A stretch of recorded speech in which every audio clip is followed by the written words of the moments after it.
Imagine this: two men, same face, same bloodline, same DNA.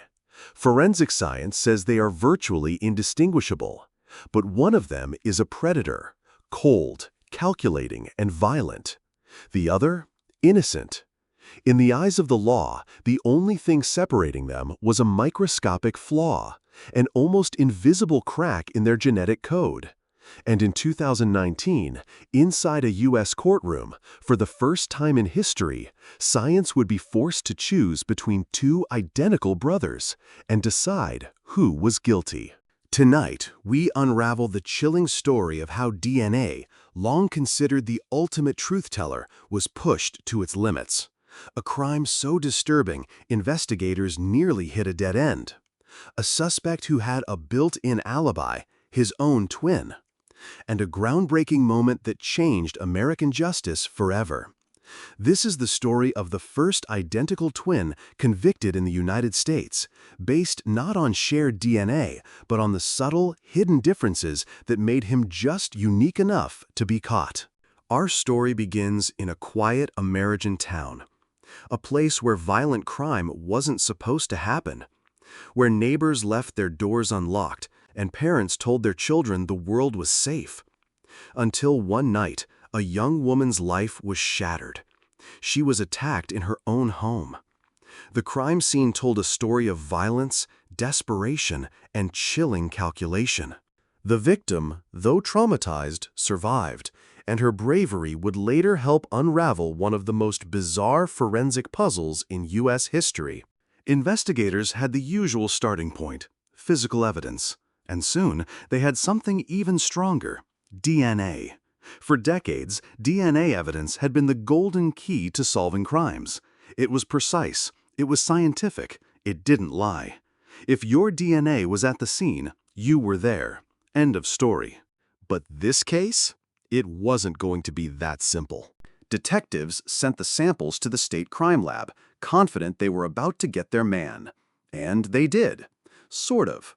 The DNA profile matched a name in their database. Not one, but two names.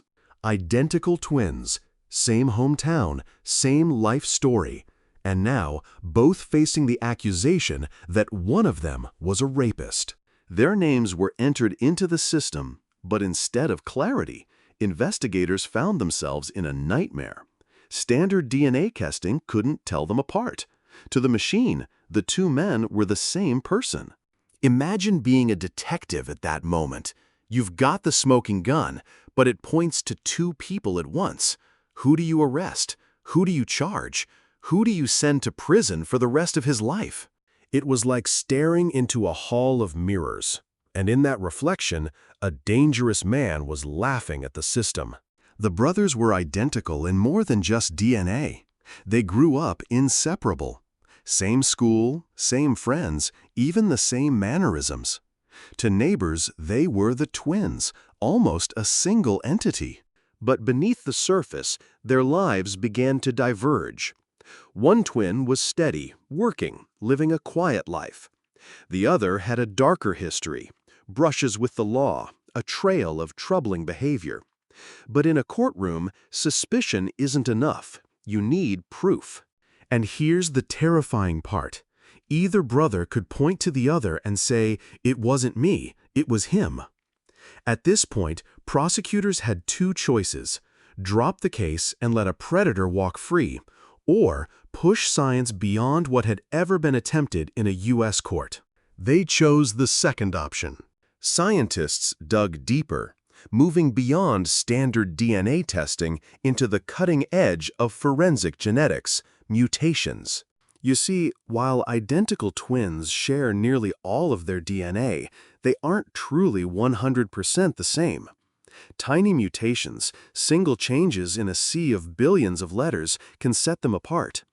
These mutations often occur after the embryo splits, meaning one twin carries a microscopic genetic scar, the other doesn't. It was like finding one grain of sand in a desert and proving it belonged to one man, and one man only.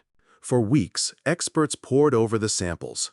Using ultra-deep sequencing techniques, usually reserved for medical research, they hunted for those rare mutations.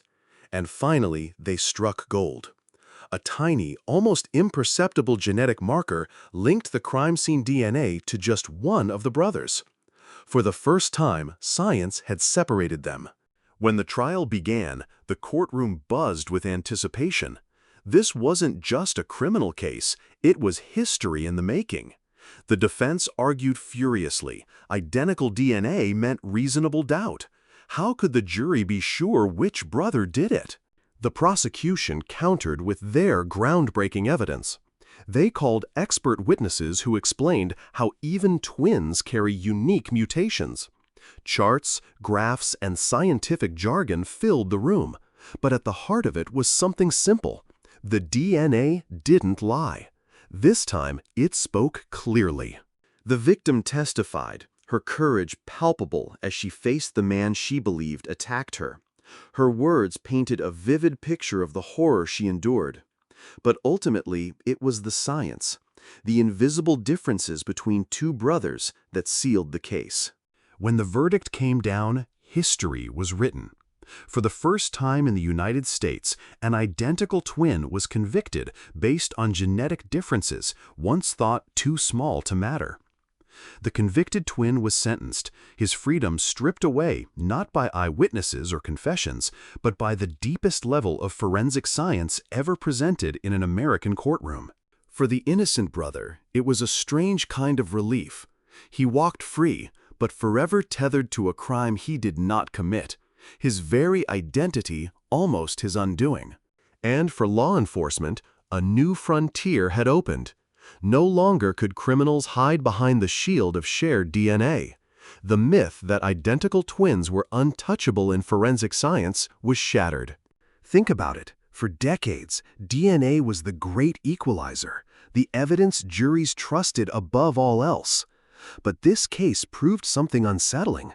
Sometimes, even DNA isn't absolute. It took technology on the very edge of possibility to separate guilt from innocence. And somewhere out there, other identical twins live their lives, carrying the same face, the same code, the same secrets. Most are innocent. But what happens the next time one of them crosses the line? What happens when the law must once again choose between two men who look exactly the same? In the end, the truth was hidden in the tiniest imperfections of our biology, proof that no two people, not even identical twins, are ever truly the same. If this story left you with chills, you're not alone.